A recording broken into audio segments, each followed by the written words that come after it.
Je suis en présence de Cécile et Franck qui œuvrent depuis un grand nombre d'années à trouver des réponses concrètes et réalistes sur tous les aspects qu'offre l'univers des relations humaines.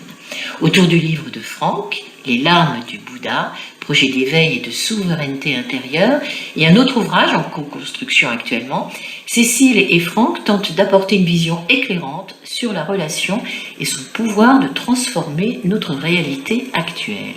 Nous allons aborder aujourd'hui le thème. Nous allons aborder maintenant le thème de l'équité au sein de la relation.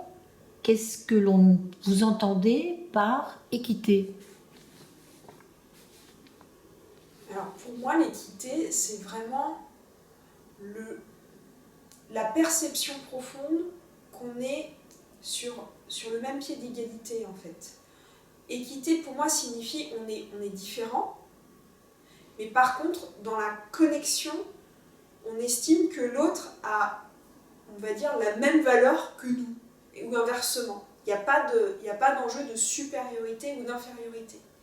Donc l'équité signifie tu as la même valeur que moi, du coup tu as accès à des dons, même s'ils sont différents des miens, mais tu as autant de dons que moi, en fait, tu as autant de potentiel que moi, et du coup il n'y a pas une notion de supériorité sur l'autre, en fait, ou d'infériorité. Et l'espace d'équité, justement, ça nous permet de faire une mise à nu, je dirais, dans un climat serein. Du coup, on peut se mettre à nu parce qu'on est ensemble en équité. Donc, il peut se mettre autant à nu que moi. Et l'espace le permet, en fait. Et ça ne va pas être un enjeu de supériorité. C'est pas parce que l'autre va se mettre à nu que, du coup, on va en faire un objet de pouvoir, en fait. Parce que on estime qu'on est en équité. On a le droit, ensemble, à la même valeur de parole.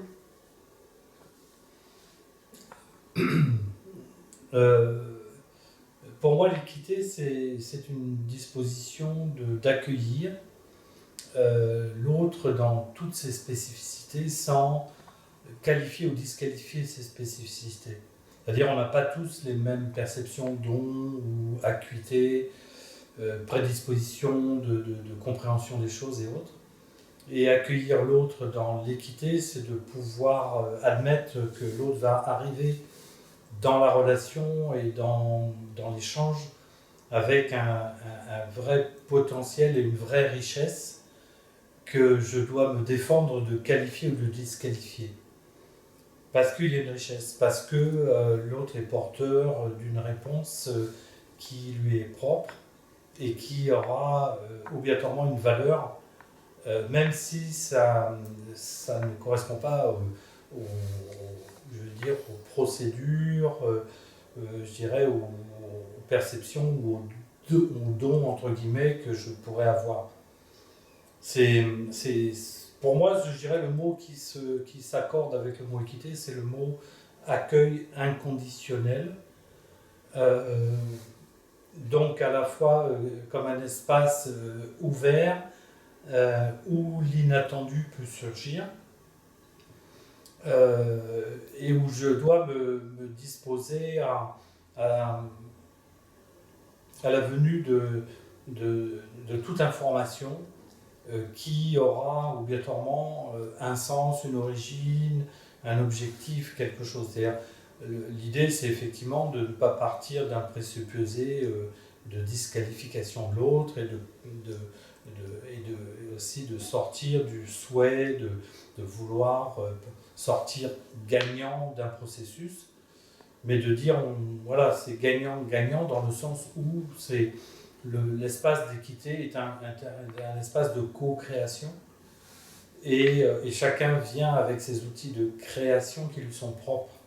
Donc c'est l'accueil de la différence et de la différence des potentialités en conjonction, la différence des potentialités en complicité et en co-création. Donc ça veut dire qu'à ce moment-là, on bannit le jugement, on bannit les représentations figées de l'autre, de soi. Oui, bien sûr. On sort en fait je dirais, de l'état réflexe d'une qualification systématique ou d'une disqualification systématique. Bien évidemment que si on vient dans le lien et dans l'échange, dans le partage avec ces filtres-là, ça va orienter, à la fois ça va tordre aussi ma perception, c'est-à-dire que je ne vais pas écouter avec la même oreille, je ne vais pas voir avec les mêmes yeux, je ne vais pas ressentir avec les mêmes récepteurs, parce qu'il y aura le filtre du doute, le filtre de moi j'ai raison, toi tu as tort, ou moi je suis plus intelligent, ou je suis plus intuitif ou intuitif que l'autre. Bref, c'est-à-dire que globalement, en fait, on fait un petit peu la liste de ce que l'on estime être nos dons pour pouvoir traduire un événement, une situation ou n'importe quoi, et que l'on défend bec et ongle la prépondérance de nos dons en comparaison à l'autre, et généralement une comparaison qui va dans le sens d'une disqualification des dons de l'autre. Donc c'est un petit peu sortir des jeux de pouvoir. Ah mais totalement, je veux dire, c'est à la fois le jeu de pouvoir, il traduit ou il trahit chez l'individu, on parlait dans d'autres vidéos sur la notion de sécurité, et à partir du moment où je ne suis pas sécure à l'intérieur de moi, ça veut dire que je doute de moi, je doute de mes potentiels, et il faut que je me rassure sur le dos de l'autre en pensant que l'autre est dans un processus, je dirais, dégradé, qui me mettrait en avant, me mettrait au-dessus d'eux et me rendrait plus intelligent, plus beau, plus intuitif ou plus fort que l'autre. Donc en fait, ça nous ramène systématiquement aussi, je dirais, à notre niveau d'estime de soi. L'estime de soi est très importante aussi dans le processus. À la fois une saine estime de soi, donc pas une surestimation de soi ou une sous-estimation de soi, une saine estime de soi qui soit réaliste et qui soit, justifiée, entre guillemets, dans une expérience intérieure vécue. Faire qu'effectivement, je dirais, il n'y a pas ces a priori qui viennent poser des filtres sur le moment de partage. Oui, avec Franck, on a élaboré 8 points qui peuvent, on va dire, flouter la relation d'équité. Et ces 8 points-là, si on n'est pas vigilant, on va dire, ou en tout cas en observation de ces 8 points-là, on pourrait ne pas être dans une relation d'équité. Alors, je m'explique. Pour rigoler, en fait, je l'ai appelé matrice anti-gourou. C'est pour déjouer un peu les relations de pouvoir et les relations d'admiration. Donc, on va dire les 8 traits où il faut en avoir conscience dans une relation, quelle qu'elle soit, c'est d'abord l'intelligence. Donc, on peut être flouté par l'intelligence de l'autre. On peut être flouté par le fait que la personne nous reconnaît. Ou a beaucoup de reconnaissance autour d'elle, c'est-à-dire que c'est une personne reconnue. Soit elle nous reconnaît, ou soit c'est une personne reconnue. Aussi par son assurance, une personne qui a beaucoup d'assurance. Encore le niveau de réalisation, c'est-à-dire les réalisations concrètes que la personne a faites dans la matière. Donc du coup, on se dit, bon, elle a fait toutes ces réalisations-là, c'est quelqu'un d'assis. Il peut y avoir aussi le phénomène de séduction, une personne qui a beaucoup de charisme aussi, de magnétisme. Dans sa posture. Tout à fait. Ensuite, le phénomène de culture, une personne qui a beaucoup de culture, qui fait appel à beaucoup de savoir. Et ensuite, on a aussi l'affection. Une personne qui a de l'affection pour nous. Ou inversement, nous avons de l'affection pour la personne. Et enfin, les dons. Les dons quels qu'ils soient, en fait. Et donc, au-delà de tous ces points-là, qu'on peut avoir, hein. Enfin, moi je peux avoir des dons, des réalisations, de l'assurance, voilà, je peux moi-même être dans ces critères-là. C'est au-delà de tous ces critères-là, est-ce que je suis bien en relation d'équité avec l'autre ? Et pour pouvoir l'évaluer, c'est de voir, est-ce que je me mets pas en posture de force à travers mes réalisations dans le lien? Est-ce que je me mets pas en position de force à travers mes dons? Et ainsi de suite, à travers mon intelligence, pour vraiment voir si est-ce que vraiment dans la relation avec l'autre, il y a bien l'espace libre pour pouvoir être dans une relation du coup authentique et vraie dans le lien. Voilà, ça nous amène aussi d'une façon un peu directe sur tous les scénarios qui se présentent à nous dans, par exemple, les expériences de maître à élève ou d'enseignant et d'enseigné, où effectivement il y a quelqu'un qui est porteur d'un savoir et qui le transmet. Et à ce moment-là, effectivement, la notion d'équité n'est plus actualisée, on va dire, parce que momentanément, effectivement, il y a une posture de, de sachant à celui qui écoute et qui apprend et qui reçoit de l'information. Il est, je veux dire, ça fait toucher du doigt tous ces phénomènes clivés qu'il peut y avoir dans les rapports humains, où le transfert d'informations se fait non pas, je vais dire, en équilibre de co-création, mais en transfert d'informations d'une personne vers une autre. Donc il y a quelqu'un qui a le pouvoir d'amener une information que l'autre n'aurait pas, et l'autre donc est en mode récepteur. Et à ce moment-là, on n'est pas dans un rapport d'équité, mais c'est un rapport qui a besoin d'être aussi. On a besoin d'être enseigné, on a besoin de recevoir de l'information, on a besoin d'être là.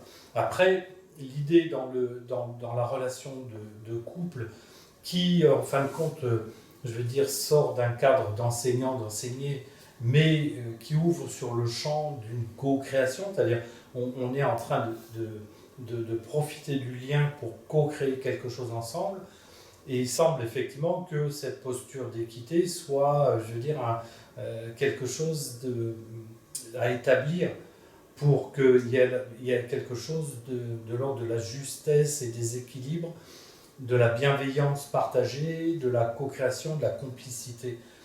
Il y a beaucoup de gens qui co-créent dans un processus rival. Et donc, à un moment donné, cette rivalité, elle laissera à un moment donné des traces. Elle va créer une frustration qui va être, à un moment donné, va amener une forme de décompensation. On le voit beaucoup. On profite d'un moment je dirais d'un moment où effectivement il y a une co-création heureuse qui va profiter aux deux. Mais à partir du moment où elle va se jouer sur la rivalité, cette rivalité va laisser une trace mnésique quelque part, ou même émotionnelle, qui fait qu'à un moment donné, on va d'une façon ou d'une autre faire payer quelque chose à l'autre. Et ça, dans le jeu du couple, c'est très, très, très remarquable quelque part.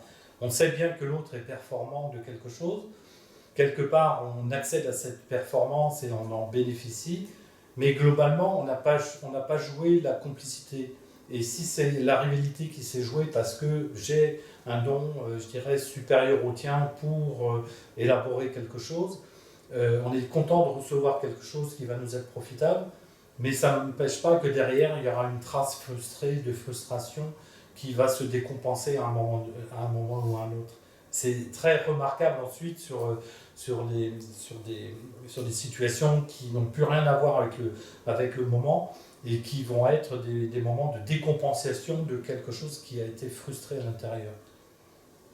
Et ça, c'est très visible quelque part, et ça surgit comme ça dans le lien d'une façon inattendue, presque inopportune, et on se demande d'où ça sort, alors qu'en fait, il y a une trace de frustration qui a besoin d'être évacuée, qui n'a pas été prise en compte dans le jeu du partage, dans le jeu de la relation. C'est pour ça que la notion d'équité, c'est une ambiance, c'est un parfum.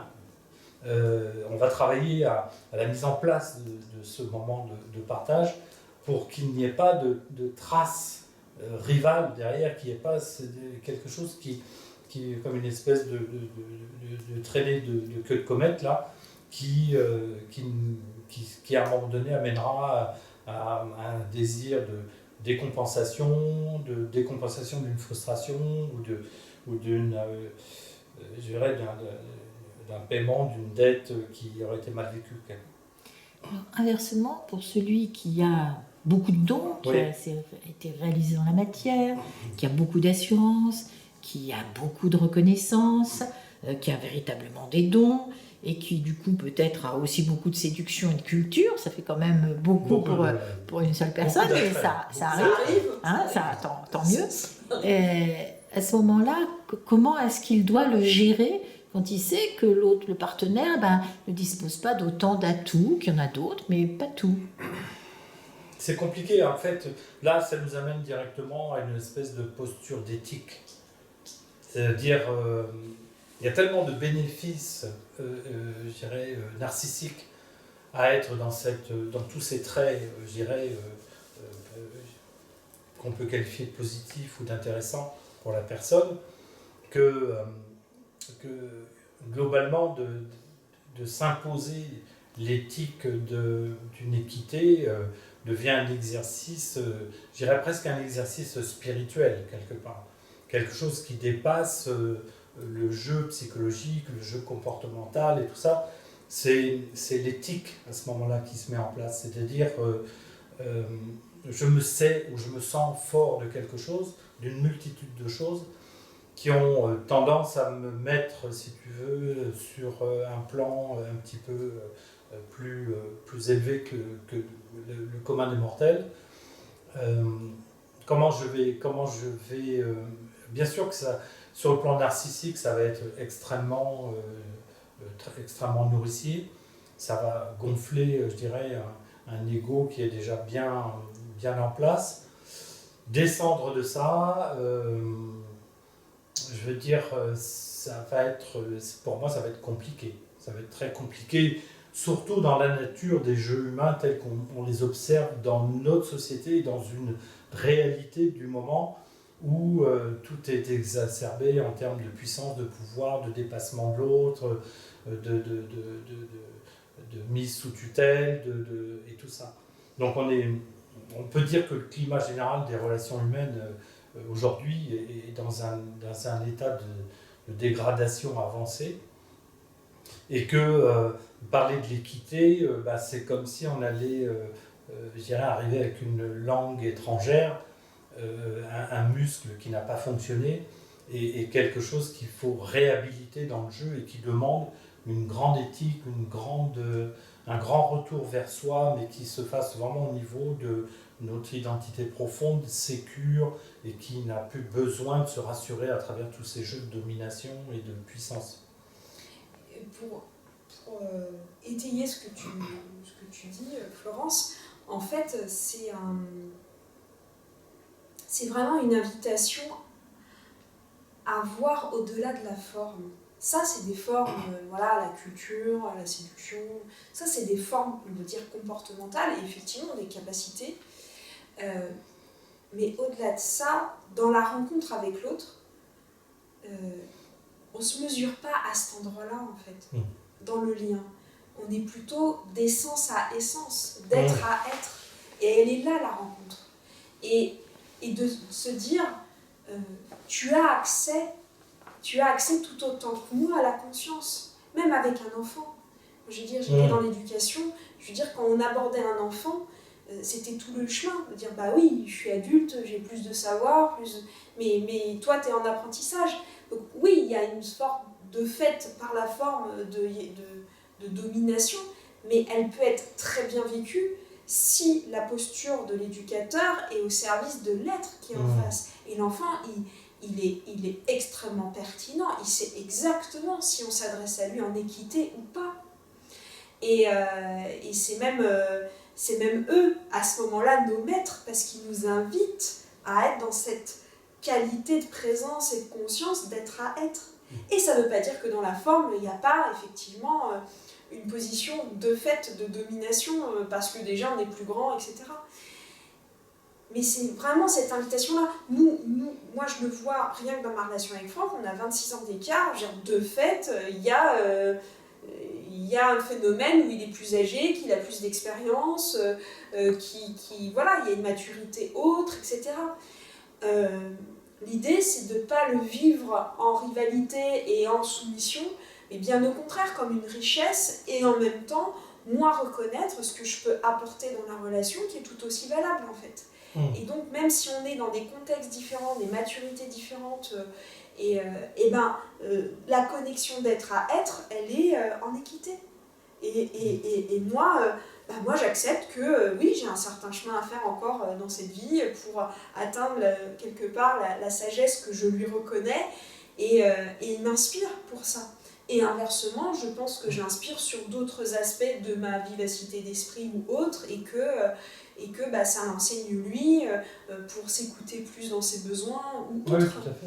Et donc, à partir du moment où il y a cette qualité de connexion d'être à être, on va dire le niveau de réalisation de l'autre, ou les dons de l'autre, ou les manifestations de l'autre, ne viennent plus écraser en fait la relation, parce que c'est transcendé par cette relation d'équité. À la fois, sur le sujet de l'équité, il est évident que l'on peut très bien se satisfaire d'une relation qui ne soit pas en équité, parce qu'il y a des bénéfices secondaires derrière, matériels, qui remportent la partie, on va dire. Personnellement, je veux dire, j'ai vécu une situation relationnelle dans laquelle j'étais impliqué, engagé, et pour laquelle, en fait, je n'ai eu de cesse de penser, d'espérer, de nourrir et d'alimenter le fait que je puisse vivre une équité homme-femme, et ensuite renvoyer un message, je veux dire, d'espoir, je veux dire, à nos contemporains, parce qu'on était dans le monde aussi de l'accompagnement, et à la fois on avait une certaine aura, je dirais, publique, donc on avait un public qui était en capacité de recevoir cette information-là. Et quand, au bout d'un certain nombre d'années, en ayant mis une énergie phénoménale dans le processus, et en observant que cette énergie n'aboutissait pas là où je souhaitais qu'elle aboutisse, c'est-à-dire qu'on puisse être vraiment dans la représentation et dans le témoignage de quelque chose qui s'était mis en place dans l'institution d'équité, c'est, je dirais, la seule solution qui peut rester à ce moment-là, et Cécile a vécu ça, je dirais, dans d'autres contextes, dans une autre formule de vie, c'est d'avoir la puissance de pouvoir se rechoisir.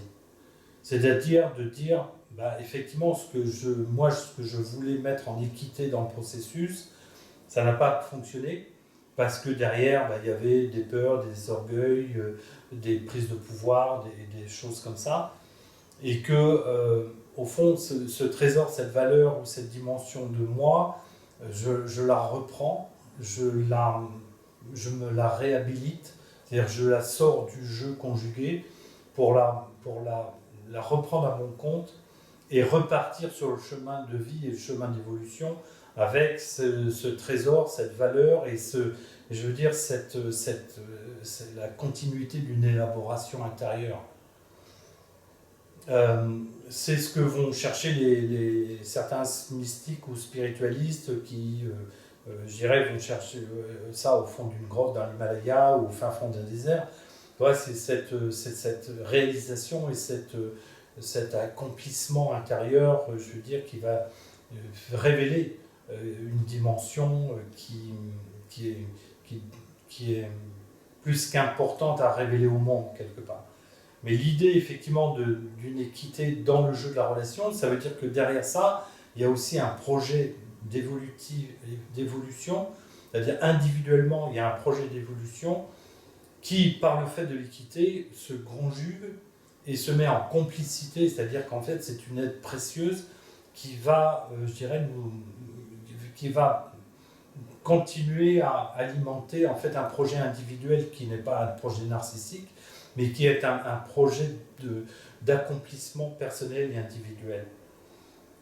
Et à la fois, ce qui nous anime, nous, dans notre lien, c'est de pouvoir retraduire cette expérience-là en équité pour montrer que déjà c'est possible et de pouvoir aussi faire le partage de l'immense, je veux dire, de l'immense richesse qu'il peut y avoir derrière l'expérience une richesse qui va nourrir chaque partie, tu vois, chaque partenaire de l'expérience. C'est ça qui me semble hyper important, de retraduire. Aujourd'hui, bien évidemment, on fait un constat sociétal où le lien homme-femme est dans un niveau de dégradation absolument aberrant, et on ne sait plus comment retraduire, je veux dire, la relation homme-femme. C'est factuel, donc c'est observable tous les jours. Et l'idée, c'est de pouvoir remettre les projecteurs au bon endroit pour donner une perspective. En disant non, la fin du film homme-femme n'a pas sonné, il y a une autre dimension à activer, il y a un autre espace relationnel à créer, à réinventer, à réhabiliter quelque part. Et on peut dire que la notion d'équité fait partie d'un élément fondamental pour que ce réinventement, si je peux employer ce terme-là, de la relation puisse enfin ressurgir. En conclusion, par rapport à l'équité, moi ce qui me semble vraiment précieux, et c'est pour ça que j'ai à cœur de trouver les paramètres en fait, qui permettent de révéler derrière l'équité, c'est que dans cet espace-là, notamment dans la relation homme-femme, c'est que en fait on est dans une relation où c'est la création réelle qui émerge, c'est la qualité de présence, et c'est vraiment un partage authentique. Et pour moi, ça, c'est une valeur inestimable, en fait. Inestimable.